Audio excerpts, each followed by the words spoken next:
I did not turn... What is with me? What is with me and not turning the microphone on? I don't know why I do that.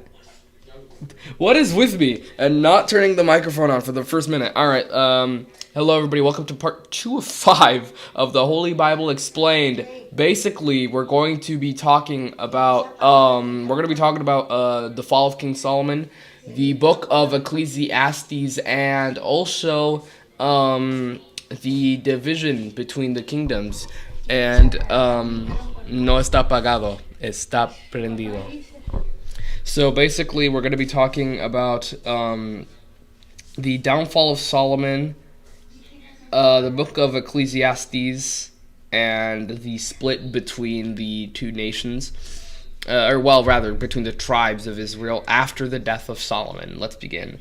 So during the years that Solomon reigned over Israel, the Israelites lived in prosperity. Everything was going well in Israel until Solomon's heart began to turn from God. We're going to be reading out of 1 Kings chapter 10, verses 14 to chapter 11, verse 8. The weight of the gold that Solomon received yearly was 666 talents, not including the revenues from merchants and traders and from all the Arabian kings and the governors of the territories. King Solomon made 200 large shields of hammered gold. 600 shekels of gold went into each shield. He also made 300 small shields of hammered gold, with 4 pounds of gold in each shield. The king put them in the palace of the forest of Lebanon. Then the king made a great throne covered with ivory and overlaid with fine gold. The throne had 6 steps, and its back had a rounded top. On both sides of the seat were armrests, with a lion standing beside each of them. 12 lions stood on the 6 steps, one at either end of each step. Nothing like it had ever been made for any other kingdom. All King Solomon's goblets were gold, and all the household articles in the palace of the forest of Lebanon were pure gold. Nothing was made of silver, because silver was considered of little value in Solomon's days. The king had a fleet of trading ships at sea, along with the ships of Hiram.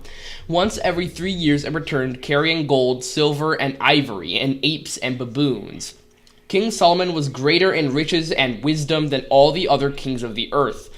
I just left the chapter because I'm the most professional preacher on here. Yup, we're doing great, guys. So, King Solomon was greater in riches and wisdom than all the other kings of the earth. The whole world sought audience with Solomon to hear the wisdom God had put in his heart. Year after year, everyone who came brought a gift, articles of silver and gold, robes, weapons, and spices, and horses and mules. Solomon accumulated chariots and horses. He had 1,400 chariots and 12,000 horses, which he kept in the chariot cities and also with him in Jerusalem. The king made silver as common in Jerusalem as stones, and cedar as plentiful as sycamore fig trees in the foothills. Solomon's horses were imported from Egypt and from Kew. The royal merchants purchased them from Kew at the current price. They imported a chariot from Egypt for 600 shekels of silver and a horse for 150. They also exported them to all the kings of the Hittites and the Arameans.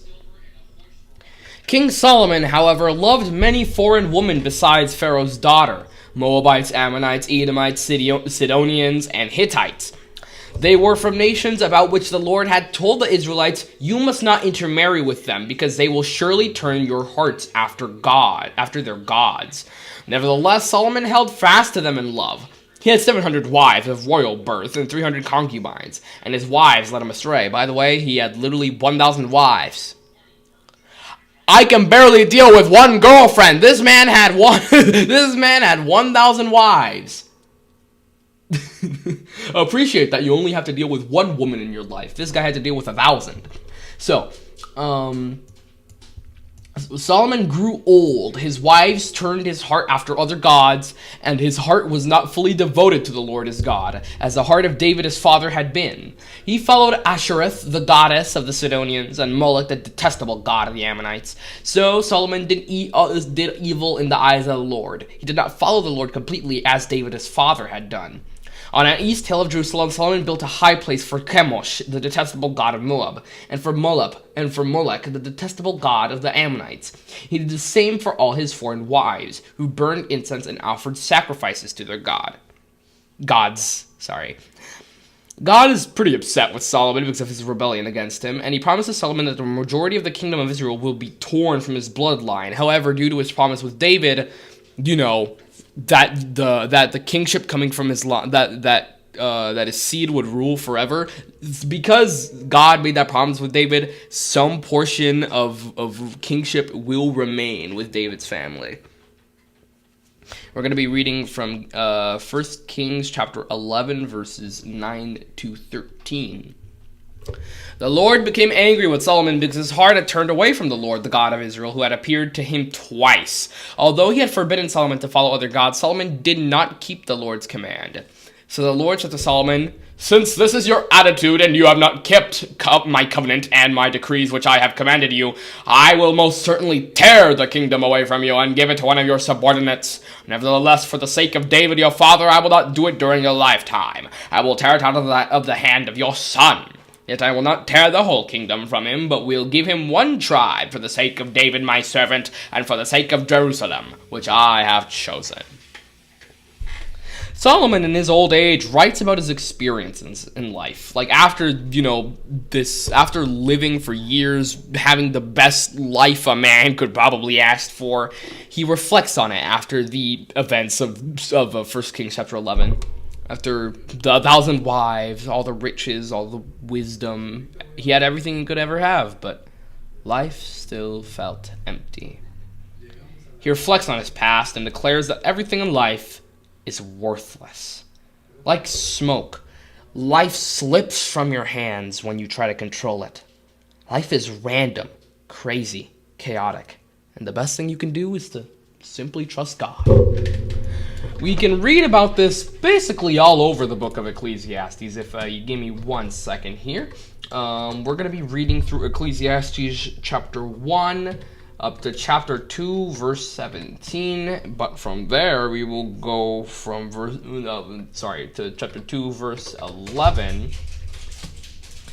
Then from verse 11, we're gonna go from chapter 2, verse 11 to chapter 2, verse 17, up to 26. Then we're gonna skip a couple chapters up to chapter 9, verses 1 through 10.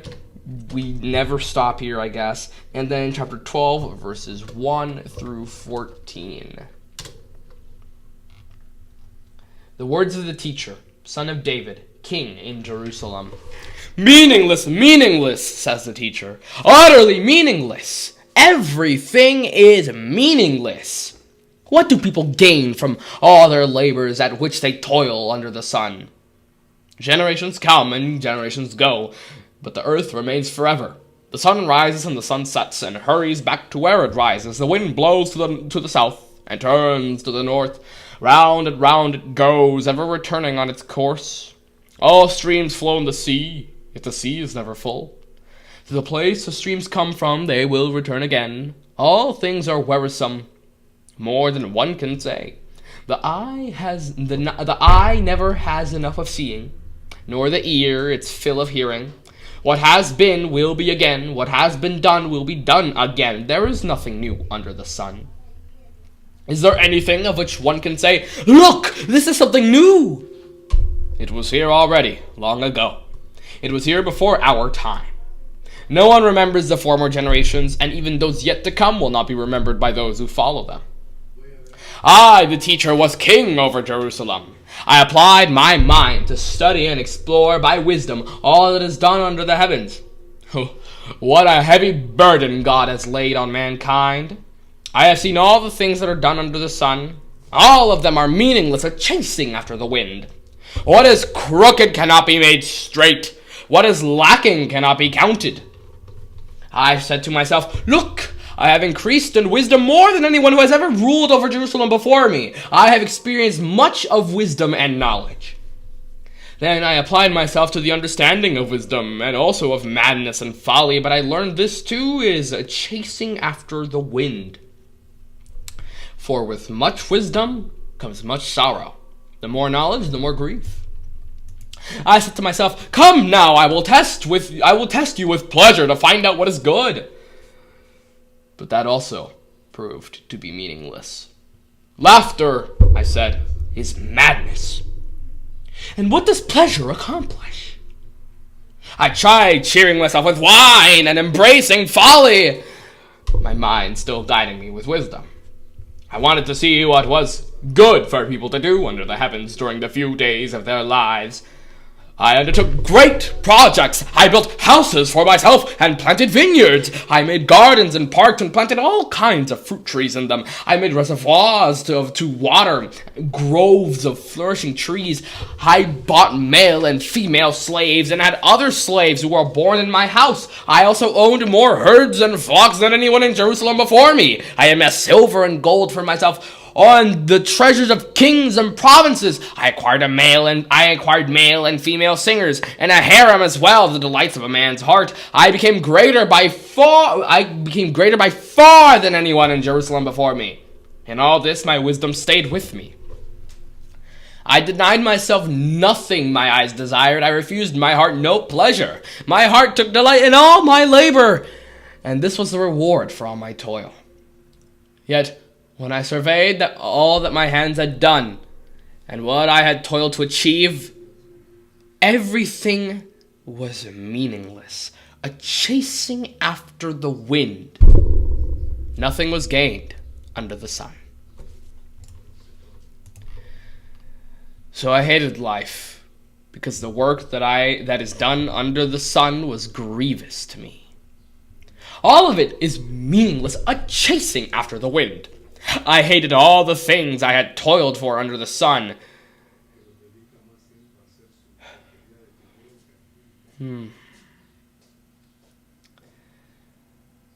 I hated all the things that I had toiled for under the sun because I must leave them to the one who comes after me, and who knows whether that person will be wise or foolish.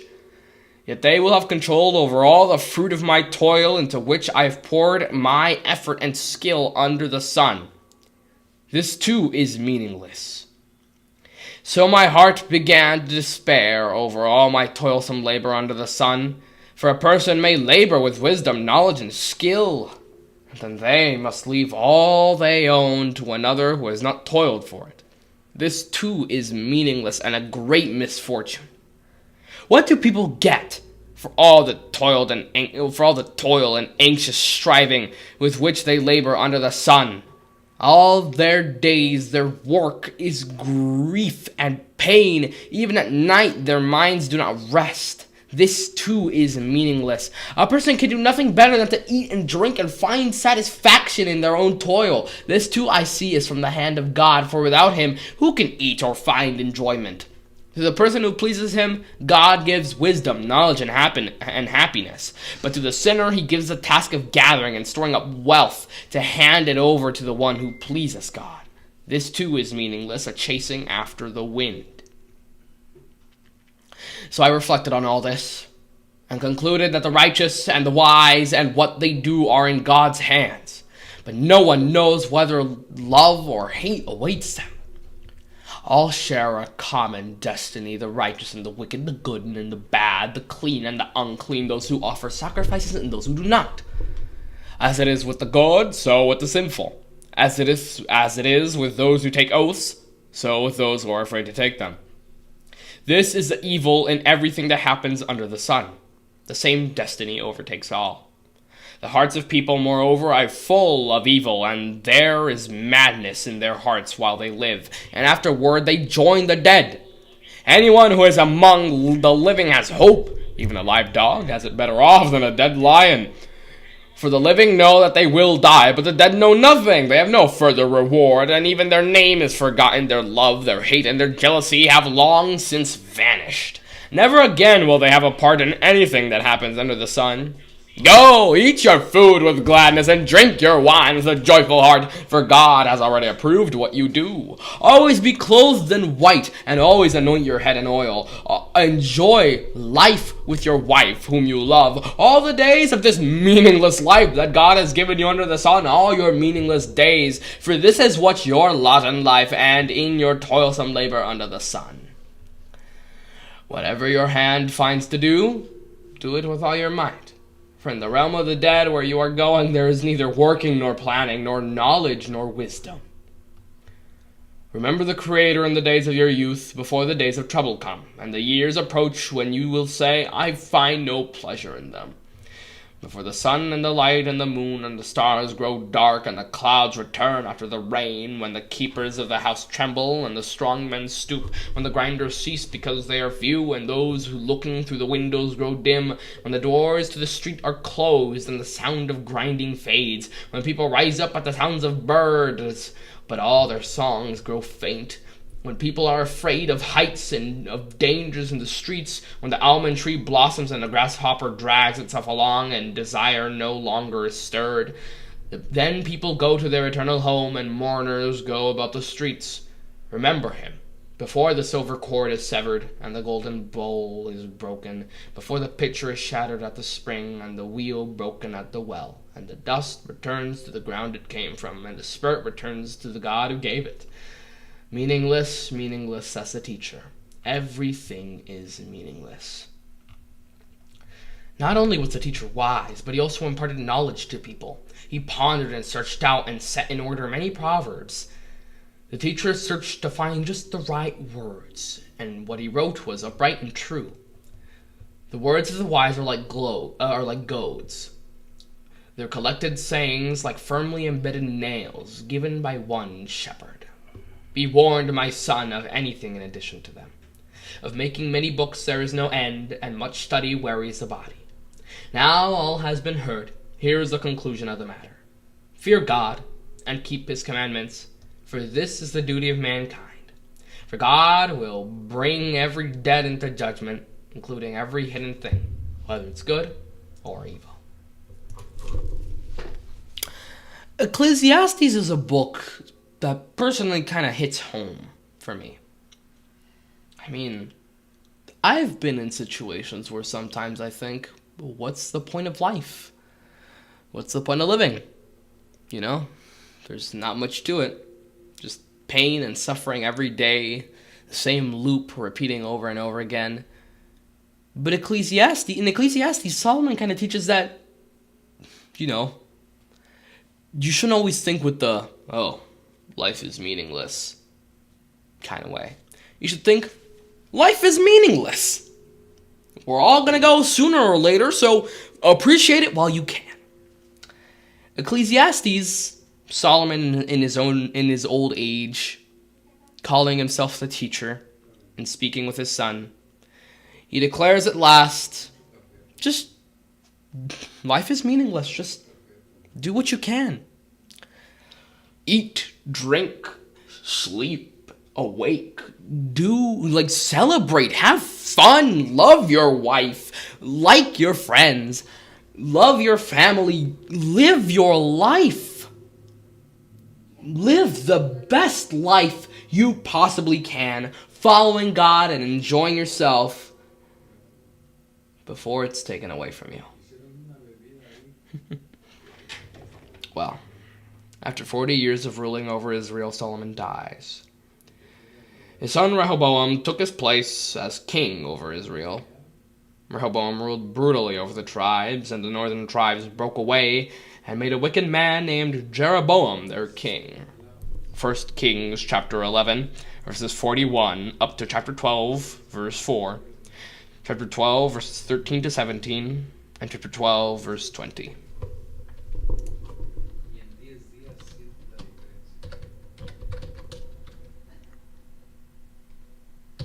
Alright, let me write these down real quick. Just give me a little bit, pardon me.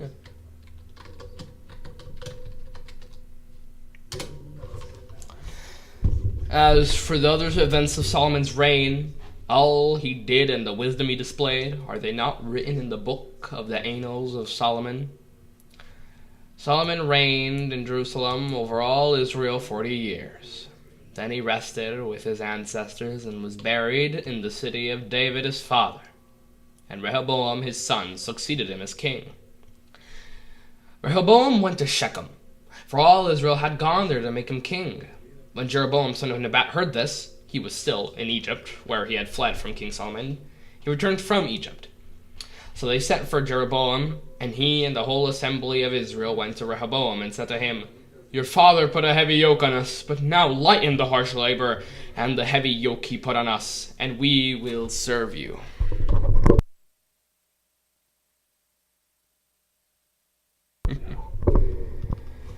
The king answered the people harshly. "My father made your yoke heavy. I will make it even heavier. My father scourged you with whips. I will scourge you with scorpions." So the king did not listen to the people, for this turn of events was from the Lord, to fulfill the word the Lord had spoken to Jeroboam, son of Nebat, through Ahijah the Shilonite. When all Israel saw that the king refused to listen to them, they answered the king, "What share do we have in David? What part in Jesse's sons? To your tents, Israel! Look after your own house, David!" So the Israelites went home. But as for the Israelites who were living in the towns of Judah, Rehoboam still ruled over them. When all the Israelites heard that Jeroboam had returned, they sent and called him to the assembly and made him king over all Israel. Only the tribe of Judah remained loyal to the house of David. Jeroboam creates 2 golden calves and sets them up as the gods of Israel. This began the long spiral of Israel's idolatry and rebellion against God. In response, God sends a prophet to warn Jeroboam that if he continued with this idolatry, the idols would be split in 2 and the bones of Baal's priests would be burnt in that very location. God's words obviously came true, and Jeroboam's false religion is in shambles. We're going to be reading from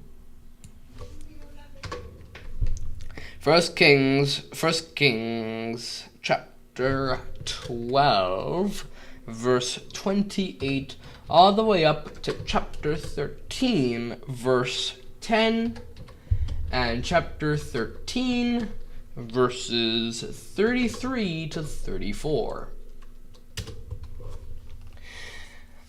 After seeking advice, the king made 2 golden calves. He said to the people, It is too much for you to go up to Jerusalem. Here are your gods, Israel, who brought you up out of Egypt." Once he set up in Bethel, and one he set up in Bethel, and the other in Dan. And this thing became a sin. The people came to worship the one at Bethel and went as far as Dan to worship the other. Jeroboam built shrines on high places and appointed priests from all sorts of people, even though they were not Levites. He instituted a festival on the 15th day of the 8th month, like the festival held in Judah, and offered sacrifices on the altar. This he did. I just went back and removed all my progress. You see, guys, I am the most professional guy here. I'm telling you. I'm the most professional preacher here. 33 to 34. All right.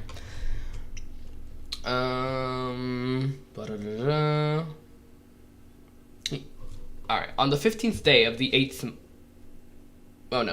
This he did in Bethel, sacrificing to the calves he had made. And at Bethel he also installed priests at the high places he had made. On the 15th day of the 8th month, a month of his own choosing, he offered sacrifices on the altar that he had built at Bethel. So he instituted the festival for the Israelites and went up to the altar to make offerings.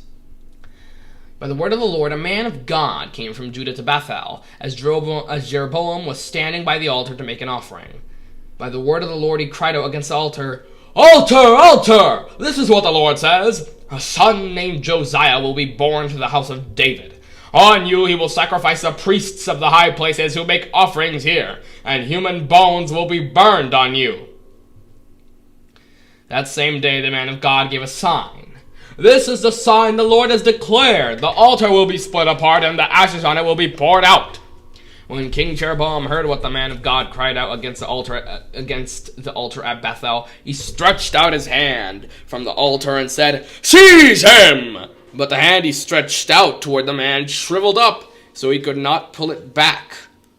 Also, the altar was split apart, and its ashes poured out according to the sign given by the man of God, by the word of the Lord. Then the king said to the man of God, "Intercede with the Lord our God, and pray that my hand may be restored." So the man of God interceded with the Lord, and the king's hand was restored and became as it was before. The king said to the man of God, "Come home with me for a meal, and I will give you a gift." But the man of God answered the king, "Even if you were to give me half your possessions, I would not go with you, nor would I eat bread or drink water there. For I was commanded by the word of the Lord, you must not eat bread or drink water or return by the way you came." So he took another road and did not return by the way he had come to Bethel. Even after this, Jeroboam did not change his evil ways, but once more appointed priests for the high places from all sorts of people. Anyone who wanted to become a priest, he consecrated for the high places. This was the sin of the house of Jeroboam that led to its downfall and to its destruction from the face of the earth. Years after this event, Jeroboam's son fell ill. So Jeroboam disguised his wife and sent her to a prophet to find out if his son would be healed. However, the prophet already knew of this plan in advance, and delivers God's message that the northern tribes and all the house of Jeroboam shall be utterly destroyed. We can read this in 1 Kings chapter 14, verses 1 through 20. At that time, Abijah, son of Jeroboam, became ill, and Jeroboam said to his wife, "Go, disguise yourself so you won't be recognized as the wife of Jeroboam. Then go to Shiloh. Ahijah the prophet is there, the one who told me I would be king over this people. Take 10 loaves of bread with you, some cakes and a jar of honey, and go to him. He will tell you what will happen to the boy." So Jeroboam's wife did what he said and went to Ahijah's house in Shiloh. Now Ahijah could not see, his sight was gone because of his age, but the Lord had told Ahijah, "Jeroboam's wife is coming to ask you about her son, for he is ill, and you are to give her such and such an answer. When she arrives, she will pretend to be somebody else." So when Ahijah heard the sound of her footsteps at the door, he said, "Come in, wife of Jeroboam. Why this pretense? I have been sent to you with bad news. Go, tell Jeroboam that this is what the Lord, the God of Israel, says. I raised you up from among the people and appointed you ruler over my people Israel. I tore the kingdom away from the house of David and gave it to you, but you have not been like my servant David, who kept my commands and followed me with all his heart, doing only what was right in my eyes. You have done more evil than all who lived before you. You have made for yourself other gods, idols made of metal, and you have aroused my anger and turned your back on me. Because of this, I am going to bring disaster on the house of Jeroboam. I will cut from Jeroboam every last male in Israel, slave or free. I will burn up the house of Jeroboam as one burns dung until it is all gone. Dogs will eat those belonging to Jeroboam who die in the city, and the birds will feed on those who die in the country. The Lord has spoken. As for you, go back home. When you set your foot in your city, the boy will die. All Israel will mourn and bury him. He is the only one belonging to Jeroboam who will be buried, because he is the only one in the house of Jeroboam in whom the Lord, the God of Israel, has found anything good. The Lord will raise up for himself a king over Israel who will cut off the family of Jeroboam. Even now this is beginning to happen. And the Lord will strike Israel so that it will be like a reed swaying in the water. He will uproot Israel from this good land that he gave to their ancestors and scatter them beyond the Euphrates River, because they aroused the Lord's anger by making Asherah poles. And he will give Israel up because of the sins Jeroboam has committed and has caused Israel to commit. Then Jeroboam's wife got up and left and went to Tirzah. As soon as she stepped over the threshold of the house, the boy died. They buried him, and all Israel mourned for him, as the Lord had said to his servant the prophet Ahijah. The other events of Jeroboam's reign, his wars, and how he ruled, are written in the book of the annals of the kings of Israel. He reigned for 22 years, and then rested with his ancestors, and his son Nadab succeeded him as king. And that's where we end off today. So, in summary, Solomon ruled with wisdom, with great wisdom gifted to him by God, and every Israelite lived in prosperity during the rule of Solomon. However, Solomon turned his back away from God and turned to foreign idols that belonged to 1,000 wives. And Solomon would later realize his mistake, and he would write to his sons in the book of Ecclesiastes, warning them to never do what he did. Instead, as we see in the Song of Solomon, to chase wisdom as if it is a woman. So chase wisdom as if it is as if it is a woman, as demonstrated in the book of Proverbs and in the Song of Songs. Solomon dies, and the son Rehoboam takes over as king. Rehoboam takes some bad advice, and he rules over Israel very harshly in a very abusive manner. And so the 10 northern tribes of Israel split off and become their own nation, Israel, while the tribes of Benjamin and Judah stay with Rehoboam, and they come to be known as the nation of Judah. So now Israel isn't covering all 12 of the tribes. Israel only covers 10. Judah covers 2. The 10 northern tribes choose a wicked man named Jeroboam to be their king. And he creates idols, and he turns Israel's back away from God. And so God punishes Jeroboam and promises to cut down all of Israel and Jeroboam's family because of his wickedness. And as we see years later, this comes true. But that's for the next couple of parts. Well, my brothers and sisters, I hope this message could have been helpful in some way. The message that we learn throughout 1 Kings chapters 10 up to 14, don't turn your back away from God, because God is the one who gives you everything. As we saw with Solomon and Jeroboam, God had lifted them out of the common folk, out of the bottom barrel, right? Because Solomon was very young, and people didn't really believe that he would be a fit king, and Jeroboam is literally some guy who was meant to be arrested and ran away to Egypt. And God used them, and God lifted them up out of their situation, and he gave them everything that they had. Solomon became the richest, wisest king to rule over the world, basically. In the whole world, to rule over Jerusalem. And Jeroboam had become the first king of the separated tribe of Israel, the separated nation of Israel, rather. However, they rebelled against God. They turned their backs on God. And that's something you should never do. God is the one who lifts you up out of bad situations. God is the one who gifts you with everything that you have. And that's why it's important to put all your faith and dedication to him. If you trust in him, life will still be useless and chaotic and meaningless, but things will be better. While you're alive, appreciate God. Appreciate the time that you have here. Live your life, eat, drink, sleep, awake, love your wife, your life, your family, your friends. Live a good life, follow God, and be the best you can be. Well, brothers and sisters, may the Lord bless you, may He keep you and protect you. May you all have a nice day. May the Lord bless you. Shalom. Shalom.